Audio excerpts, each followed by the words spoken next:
Tony, thank you, Ann. Good afternoon, everyone.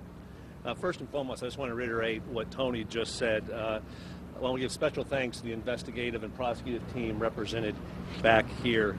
Mr. DeMora's case, and many before it, and still some to come, are a result of tenacious investigative efforts and undying hard work. And we're proud of the team very, very much. Quite frankly, it's difficult to put into words the level of determination and personal sacrifice that they have made to this case over the last 4 years. They represent what's best about government. When the searches occurred about 4 years ago, and when Mr. DeMora was charged about 2 years ago, and also in court today, he made many comments in the public about how he was unfairly identified and being picked on by the government for just doing his job.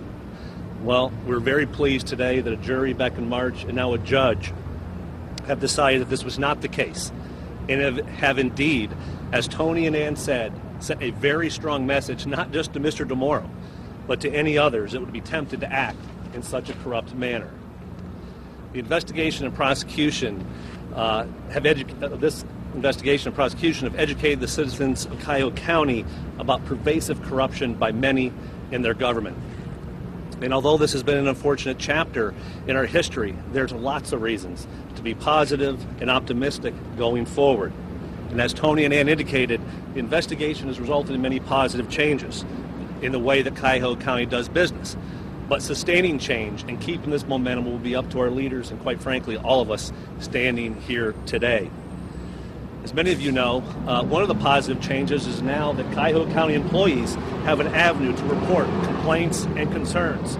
Before this investigation, this did not exist. The Inspector General's office, started by Executive Fitzgerald, now independently investigates these allegations when folks had come forward, and they either address them or they refer them to the FBI if it reaches a federal nexus. And we have really begun to build a strong working relationship, and going forward, we hope to enhance that relationship for the betterment of all the citizens of Cuyahoga County. So county employees should be confident that they have an outlet to report possible corruption in its infancy, which will result in an aggressive investigation by the Attorney General's office, or the Inspector General's office, the FBI, the IRS, and others. It will hopefully will prevent the rampant corruption that Mr. DeMora's trial displayed for all of us here. It is our hope this case, as has been said, will give pause and serve as strong notice to any individual that would consider violating the public trust. We should have zero tolerance for this behavior and expect honest government.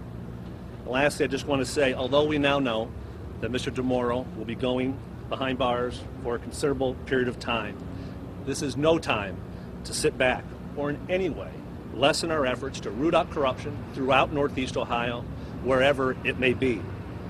If anything, I think all of us would agree, seeing what pervasive corruption can do to our community has caused us to redouble our efforts to identify, pursue, and hold accountable those that choose to serve themselves and not their constituents. So you can rest assured that the FBI, the IRS, the U.S. Attorney's Office, and all of our partners will continue to commit all the necessary resources to find and stop those that want to continue to violate that trust. With that, I'm going to now turn it over to Darrell Williams, the Special Agent in charge of IRS criminal investigations.